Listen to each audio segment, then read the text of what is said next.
Good morning students. आज हम BSc part first के paper first cell biology genetics and plant breeding में cell membrane structure के बारे में पढ़ने जा रहे हैं। इसमें अपन ने एक पार्ट पहले पढ़ा था जिसमें जो प्लाज्मा मेम्ब्रेन है उसके जनरल कैरेक्टर और उसकी केमिकल स्ट्रक्चर के बारे में अपन पढ़ चुके हैं। आज अपन molecular model of plasma membrane पढ़ेंगे कि कौन कौन से मॉडल प्लाज्मा मेम्ब्रेन की स्ट्रक्चर के लिए दिए गए हैं। तो इसमें 3-4 मॉडल दिए गए थे जिससे प्लाज्मा मेम्ब्रेन की मोलिकुलर स्ट्रक्चर को समझा जा सके। सबसे पहले जो मॉडल दिया गया वो लिपिड और लिपिड बाइलेयर मॉडल दिया गया। ये मॉडल है वो गार्टन और ग्रेंडल ने दिया 1926 में, और उन्होंने बताया कि प्लाज्मा जो कला है या प्लाज्मा मेम्ब्रेन है वो लिपिड अणुओं की दोहरी परत की बनी होती है, जिसमें दोनों लिपिड परतों के ध्रुवीय सिरे कोशिका द्रव्य में क्रमशः बाहर और अंदर रहेंगे। और उन्होंने ये भी बताया कि लिपिड के जो 2 रूप पाए जाते हैं, फॉस्फोलिपिड और कोलेस्ट्रॉल, वो इसमें प्रेजेंट होते हैं। तो कोलेस्ट्रॉल अणु फॉस्फोलिपिड परतों में खाली स्थानों में पाए जाते हैं तथा परतीय संरचना को स्थिरता प्रदान करते हैं। ये मॉडल दिया था गार्टर और ग्रेंडल ने। लेकिन ये जो परिकल्पनाएं थी अप्रत्यक्ष ज्ञान के ऊपर आधारित थी। बाद में जब प्लाज्मा मेम्ब्रेन का आइसोलेशन संभव हुआ उसके बाद में इस मॉडल को नकार दिया गया। उसके बाद में इसका सेकेंड मॉडल आया है लिपोप्रोटीन मॉडल। जो लिपोप्रोटीन है वो मॉडल है ये डेनियल और डेविसन ने दिया। ये देखें, इसके अंदर बताया कि इस मॉडल में बताया गया कि जो प्लाज्मा मेम्ब्रेन है ये केवल लिपिड से ही बनी हुई नहीं होती है, इसके साथ में यह है प्रोटीन भी इसमें उपस्थित होता है। और इसके आधार पर 1934 में एक संशोधित मॉडल दिया इन्होंने और बताया कि फास्फोलिपिड की जो बाई मोलिकुलर लेयर है वो उनके एक तो फास्फोलिपिड की बाई मोलिकुलर लेयर प्रेजेंट होती है और प्रोटीन की 2 परतों के बीच में वो सैंडविच की तरह रहती है। ठीक है ना, मतलब दोनों तरफ प्रोटीन, जैसे ये दोनों तरफ प्रोटीन लेयर है और बीच में ये फॉस्फोलिपिड की लेयर है। तो फॉस्फोलिपिड की लेयर है, ये बाई लेयर है। एक लेयर तो ये वाली है और दूसरी लेयर ये। दोनों फॉस्फोलिपिड हैं ये बाइलेयर के रूप में और प्रोटीन अणुओं के बीच में सैंडविच की तरह बीच में रहती हैं। ये मॉडल दिया है, इसको लिपोप्रोटीन मॉडल है। इसको लेमेलर सिद्धांत भी कहा जाता है, डेनियल और डेविसन ने दिया। इसमें उन्होंने बताया कि जो फॉस्फोलिपिड की जो दोनों परतें हैं उनके जो नॉन पोलर या हाइड्रोफोबिक एंड हैं वो एक दूसरे के सम्मुख होते हैं, और जबकि जो हाइड्रोफिलिक इनके हेड हैं वो इलेक्ट्रोस्टैटिक फोर्स के द्वारा जुड़े हुए रहते हैं। और यह अभिक्रिया है ये पोलर लिपिड और प्रोटीन के एमिनो अम्लों की आवेशित जो चार्ज साइड चेन है उनके बीच में हाइड्रोजन बॉन्ड या उनकी जो आयनिक लिंकेज है उसके कारण होता है। अब जो मेम्ब्रेन है उसकी बाह्य और आंतरिक सतहों पर कुछ सूक्ष्म रंध्र भी पाए जाते हैं जो लगभग 7 एंगस्ट्रॉन व्यास के होते हैं, और ये छोटे आयन और जो जल के अणु हैं उनके आवागमन में सहायक होते हैं। तो इसके जो हाइड्रोफोबिक एंड है बाइलिपिड के, ये देखो, ये एक इधर वाला और इसका इधर वाला, इधर ये और ये वाले दोनों एक दूसरे के सम्मुख स्थित हैं। ये तो है इनके हाइड्रोफोबिक एंड, और इनके जो ये हेड वाला पार्ट है ये है इनका हाइड्रोफिलिक पार्ट, और इनकी जो टेल वाला पार्ट है ये है हाइड्रोफोबिक पार्ट, ये बाइलिपिड का। तो ये तो है ऊपर दोनों तरफ की साइड में प्रोटीन लेयर की तरफ, और इनका जो हाइड्रोफोबिक एंड है वो एक दूसरे के सम्मुख स्थित है। तो ये स्ट्रक्चर होती है इसकी। अब अगर अपन इसके एक फॉस्फोलिपिड अणु का अध्ययन करें तो एक फॉस्फोलिपिड में देखो ये हेड है, ठीक है, फॉस्फेट का बना हुआ, जैसे एक लिपिड में ग्लिसरॉल और फैटी एसिड बना होता है, तो इसकी टेल तो है ये फैटी एसिड की बनी हुई।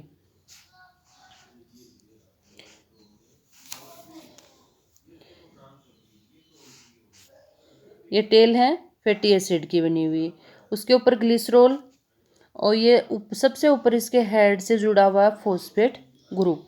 तो ये एक तरह से जिसकी जो फैटी एसिड टेल है ये हाइड्रोफोबिक या नॉन पोलर एंड कहलाता है, और जो इसका ऊपर का जो हेड रीजन है वो हाइड्रोफिलिक या पोलर एंड कहलाता है।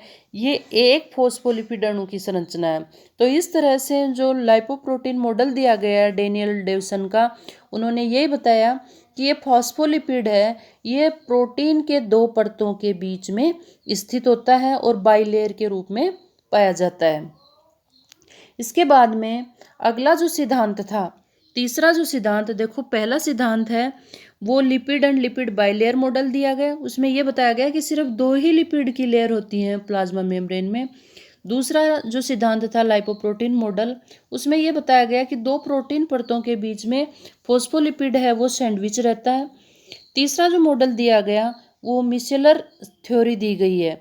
ये जो सिद्धांत है मिसेलर थ्योरी, ये हिलेर और होफमैन ने दी 1953 में, और इस सिद्धांत के अनुसार जो प्लाज्मा मेम्ब्रेन है वो गोलाकार सब यूनिट्स या जिसे मिसेली के मोजेक उसमें फैशन में विन्यासित रहते हैं, और जब वसा अम्ल अणु पूर्ण रूप से जल द्वारा घिर जाता है तो संगठित होकर वो मिसेल कहलाता है। ठीक है ना।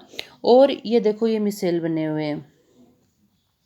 यहाँ पे उन्होंने ये बताया कि जो इन अणुओं के जो ध्रुवीय शीर्ष हैं, ठीक है ना, जो इनके ध्रुवीय शीर्ष हैं वो गोले की परिधि की साइड में होते हैं, और अध्रुवीय जो इनकी टेल भाग है वो केंद्र की तरफ होती है।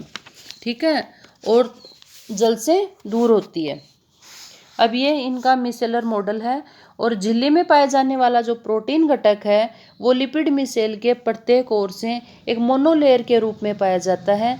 मिसेल के बीच के जो अवकाश हैं वो छिद्र कहलाते हैं, और इनका व्यास होता है 4 एंगस्ट्रॉन। जैसे पिछले मॉडल में अपन ने देखा था कि उनमें जो छिद्र थे उनका व्यास 7 एंगस्ट्रॉन था, और इसमें जल भरा रहता है।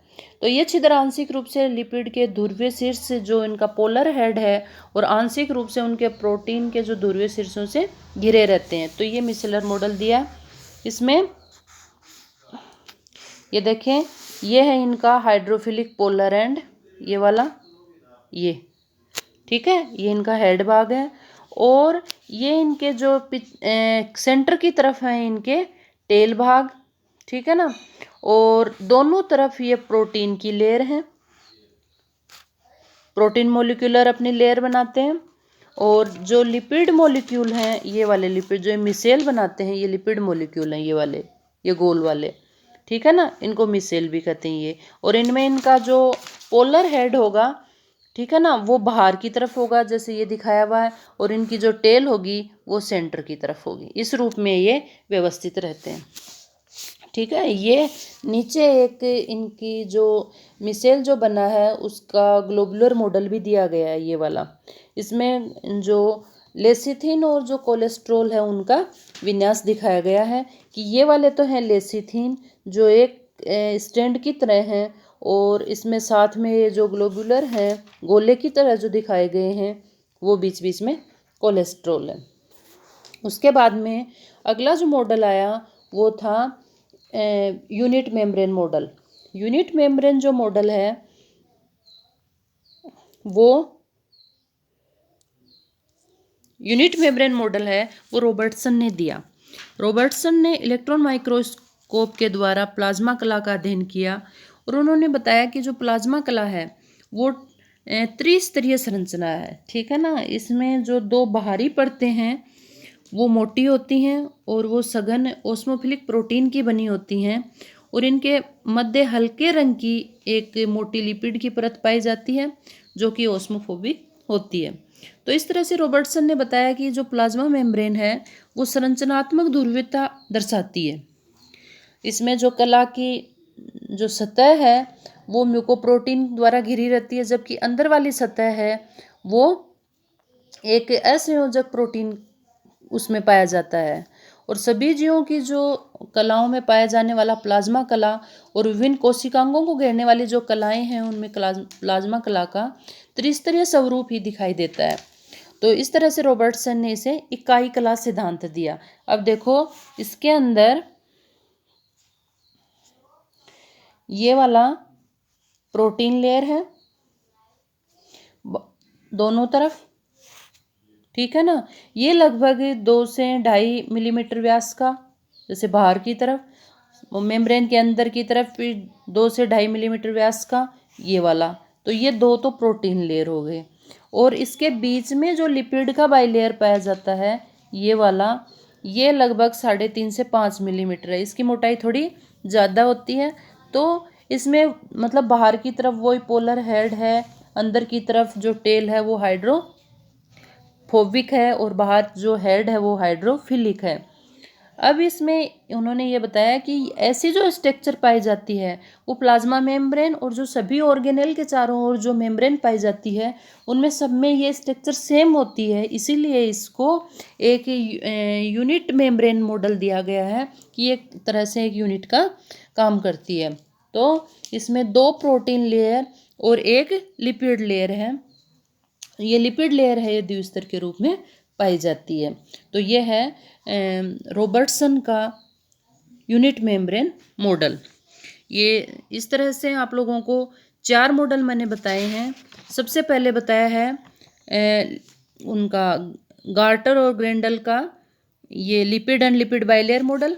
दूसरा बताया इसमें लेमेलर सिद्धांत डेनियल डेवसन का, जिसको लाइपोप्रोटीन मॉडल भी कहते हैं। तीसरा मॉडल बताया है इसमें यूनिट मेम्ब्रेन मॉडल।